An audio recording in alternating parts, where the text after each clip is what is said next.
On to college football, week 3. I am Matt Hicks, the FF educator, here as always with John Lobb, the Gridiron Scholar.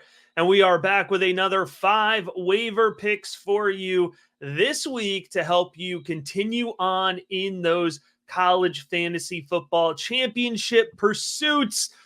Let's go ahead. Let's talk about week 3. But first, we want to take a quick look at week 2. Those hits from last week. And John, we did pretty well. Caleb Johnson, of course, was the big one, scoring over 30 points off the waiver wire. Now, we talked about him being a priority, empty your fab type player. I did in a couple leagues.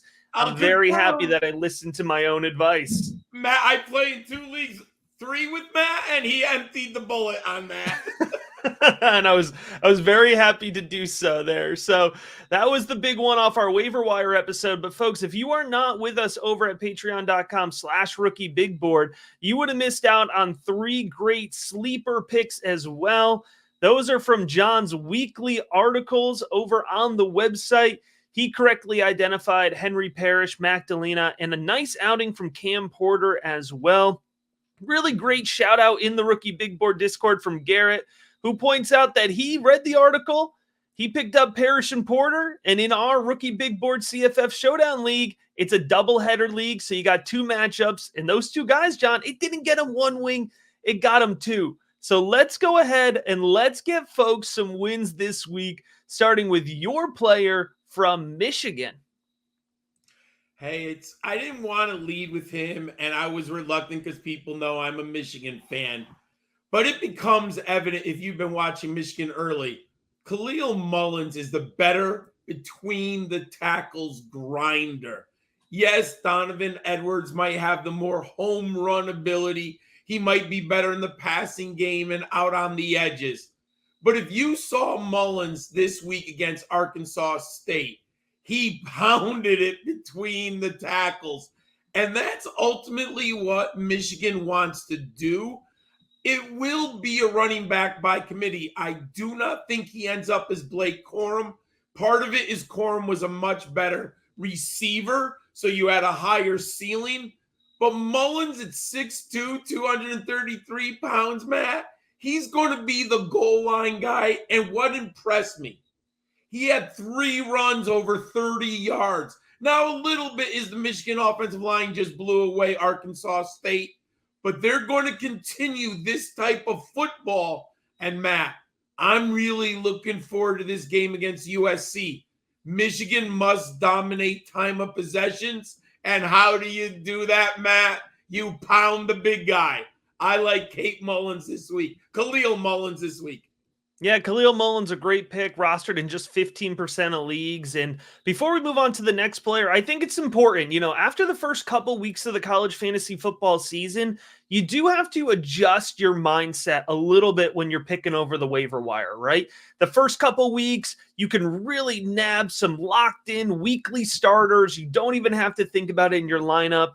Right. But as we kind of figure out, the depth charts, we get more information. The guys like Nick Nash, the guys like Caleb Johnson, who we told you to go ahead and get, right? Everybody knows about them. They're claimed. So you have to dig deeper. And it's at this point, John, some folks give up on finding those guys. We don't. We continue to dig for you. And one of the guys that we're liking is down in Western Kentucky. It's Keyshawn Johnson here. He's rostered in just 18% of leagues. And I talk about this a lot, John. When I'm picking through the waiver wire, I'm looking for volume, right?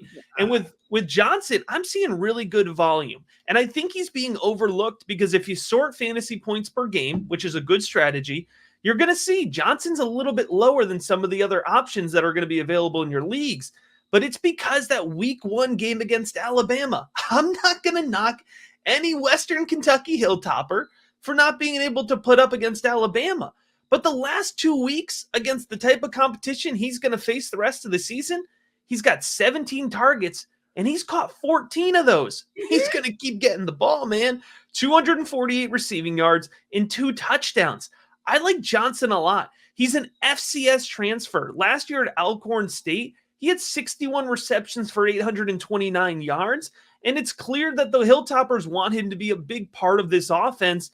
Next up, John, he's got Toledo, who just crushed Mississippi State, Boston College, right? And I know what you're thinking. All right, those are two outmatched opponents. They're going to keep Western Kentucky throwing the ball. There's going to be a lot of offense. The game script is in his favor. Then they get UTEP, and then they get Sam Houston. I think it's a really nice run for Johnson. The bye weeks are really starting to stack up in your lineups this week. Yeah. I think Johnson's a really nice pivot. He's available in 72% of leagues, 82% of leagues. Yeah, I shouldn't tell you because we compete, but I've been doing my waiver wires, looking. I put bids on him in 3 of my 7 leagues. I mean, I need those flex wide receivers, and I can't ignore that target volume. Now, speaking of targets, I love my crazy stats. I could not believe this one while researching our next free agent, Giles Jackson of Washington. Matt, 24 targets. He's caught all 24. That's amazing. That's amazing. It's amazing, dude. You and I talk about sticky hands. He is just unbelievable. Now, he plays out of the slot. If you know Washington, I like Denzel Boston at the beginning of the year. I have lots of shares of him. They have Jermaine Hunter, who is a transfer from California. Those two bigger bodies are playing on the outside. Giles Jackson is playing on the inside, Matt, and he's awesome. I watched a little tape of him. He is slippery and fast on the inside. Also, I look back. He came at Michigan. He's a Michigan transfer, came to Michigan in 2019, spent 2 years there as a return specialist. Then he transferred to Washington. Matt, he ended up on a team with 3 players who are now in the NFL, right? So he wasn't going to get on the field with Rome Odunze, Jalen Macklin, and then Jalen McMillan, and then Rome Odunze for the Patriots. So he stayed 1 more year. Matt, he's awesome right now. I do think it's a tough schedule, but game script should go his way when they play from behind. I like Giles Jackson a lot. If you're enjoying the video, I encourage you to head on over to patreon.com/rookiebigboard to see all of the fantastic resources we have available for you. We have John's weekly CFF Sleepers article. We have Dynasty Rankings, Devy Rankings, 2025 Rookie Class Rankings. You can get personalized advice in the Rookie Big Board Discord. We have a ton more for you over there to help you win your college fantasy football, Dynasty, Devy, every fantasy football championship. We're going to help you get there over at patreon.com/rookiebigboard. And hey, I'm going back to the tight end well this week. All right. Somebody's got to roll up their sleeves and get into the mud. So it might as well be me. I'm going to go with Eli Stowers out of Vanderbilt. Now, last week I called out Gunnar Helm, and against an undermatched UTSA, they didn't need a ton of Gunnar Helm, but I'll point out in his 1 reception, it was 40+ yards. So I feel good about my tight end pick. I picked him up in a lot of leagues, and I'm rolling him right back into the starting lineup this week. Whether they got Quinn Ewers or Arch Manning, we're good to go. But Stowers, I'm liking this tight end pick as well. He's caught 9 of his 17 targets. He has 110 yards. He caught 9 of 17 targets just last week.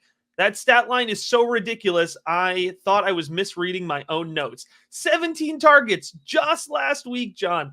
110 yards and a touchdown against Georgia State. Now, if you're not familiar with Stowers, I don't blame you. But he did transfer along with Diego Pavia from New Mexico State to Vanderbilt. And if you go back to last season, playing with Pavia, 35 receptions for 366 yards plus 2 touchdowns. So he's clearly got the chemistry. And again, if you're not familiar with what's going on in Vanderbilt, it's important to point out here that it wasn't just the quarterback who transferred. The offensive coordinator, Tim Beck, went to Vanderbilt to be the offensive coordinator, and the head coach at New Mexico State went to Vanderbilt to be an analyst. So Stowers clearly has the chemistry of the quarterback, the trust of the coaching staff. Next up here, he's got Mizzou, Bama, Kentucky, Ball State, right? You're going to wade into the SEC schedule. It's not easy, But Vanderbilt's going to be playing from behind, and they're going to always need the underneath stuff, especially when they get against some of these stronger secondaries, right?